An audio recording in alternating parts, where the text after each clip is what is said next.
Hello everyone, আমি মন্দিরা from Shimla. আমি আবারও নিয়ে চলে এসেছি নতুন একটা ভিডিও আপনাদের সামনে। কেমন আছেন সবাই? আশা করি সবাই খুব ভালো আছেন, আর আমিও খুব ভালো আছি। আজকে আমরা যাচ্ছি সিমলারই খুব সুন্দর একটা ট্যুরিস্ট প্লেস, মোহন শক্তি হেরিটেজ পার্ক। এই মোহন পার্কটা পড়ে হচ্ছে সোলান ডিস্ট্রিক্টে। সিমলা থেকে আমাদের বাই কারে মোহন পার্ক যেতে সময় লেগেছিল প্রায় 1.5 থেকে 2.25 ঘন্টা অবধি। সিমলায় বেশ কিছু ট্যুরিস্ট প্লেস যেমন জাকু টেম্পল, তারা দেবী, কুফরি, নারগান্ডা, সেরকমই আপনারা মোহন পার্কেও লিস্টে রাখতে পারেন। খুব ভালো লাগবে, খুব সুন্দর একটা জায়গা। আপনারা যারা পিসফুল জায়গা পছন্দ করেন তাদের তো অবশ্যই ভালো লাগবে মোহন পার্ক।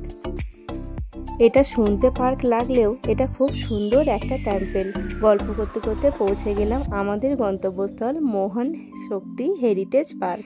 এটা হচ্ছে পার্কের রেস্টুরেন্ট।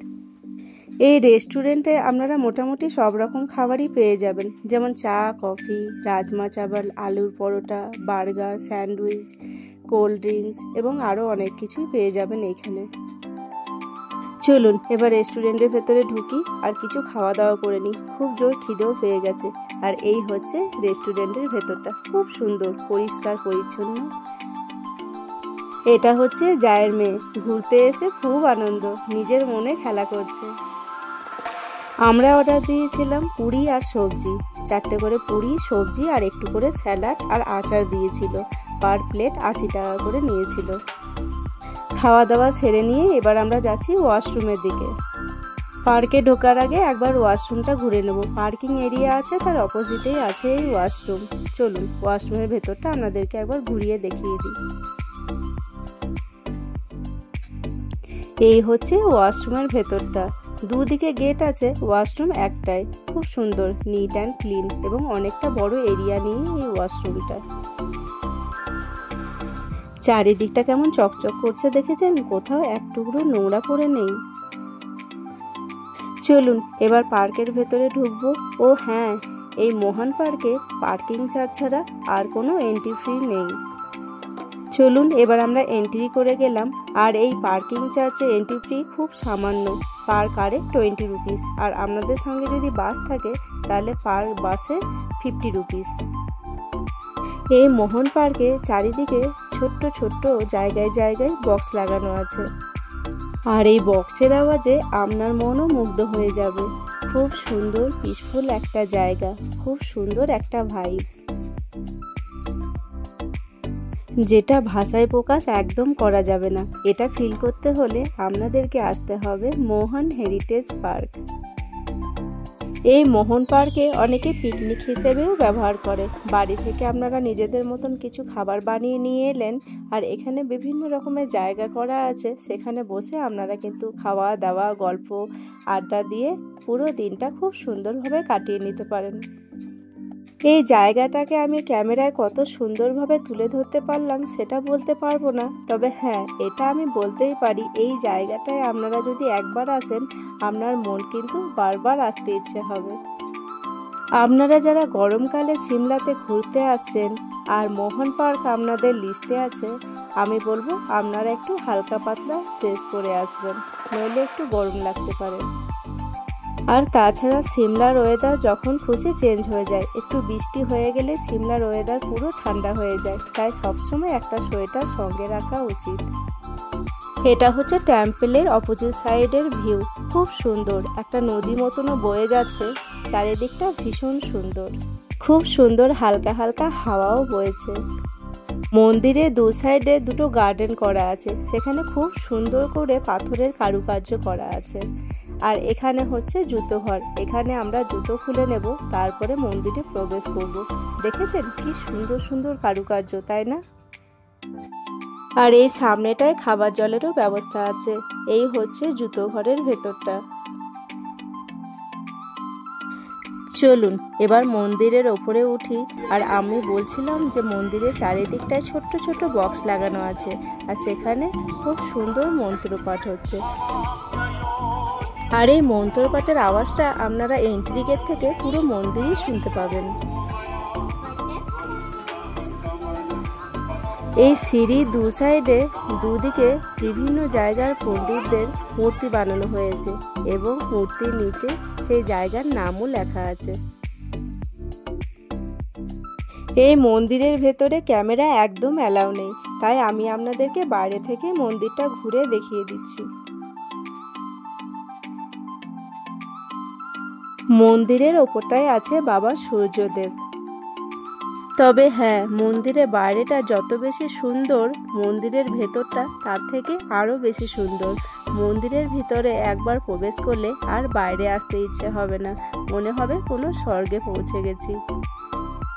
তাই আমি সবাইকে বলবো, আপনারা যারা সিমলায় ঘুরতে আসছেন অবশ্যই এই মোহন পার্কে একবার আসবেন। আশা করছি আপনাদের ভীষণ ভালো লাগবে। মন্দিরের বাইরের এই কাঠের দরজাটা একবার দেখেছেন? মনে হচ্ছে কোনো রাজবাড়ির দরজা, এত সুন্দর কারুকার্য। আর এর ওপরেই আছে বাবা সূর্যদেব। এখানে বানানো আছে দুঃশাসন বধ। এই মন্দিরের চারিদিকে বিভিন্ন জায়গায় বিভিন্ন রকমের পাথরের মূর্তি বানানো আছে, আর তার নিচে নামও লেখা আছে। এই মোহন পার্ক 40 একর জমিতে বানানো হয়েছে। আর এই মোহন পার্ক বানাতে খরচা হয়েছে প্রায় 100 কোটি টাকা।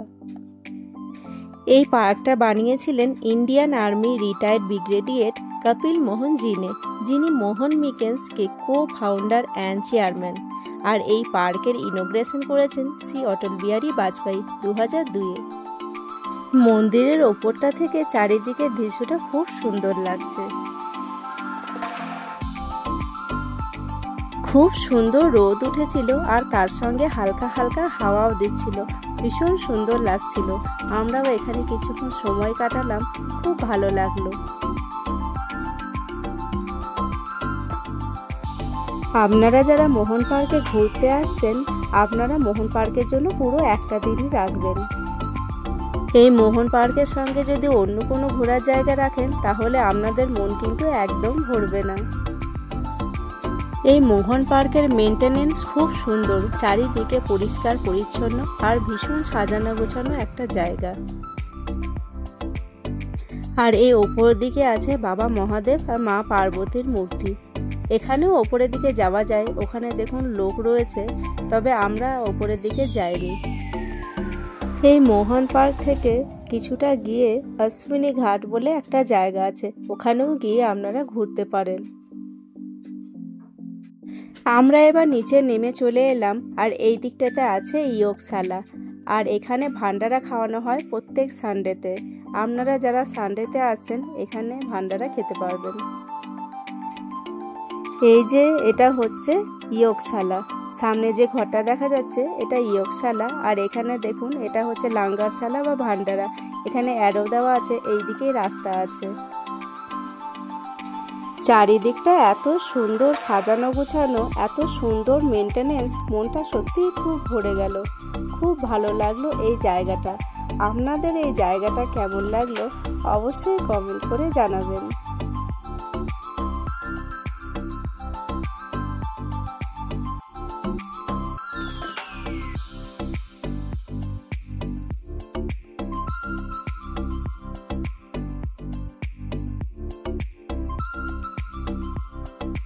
চলুন, অনেক আনন্দ মজা গল্প আড্ডা দিয়ে আজকের দিনটা খুব সুন্দরভাবে কেটে গেল। ভিডিওটা আজ এখানেই শেষ করছি।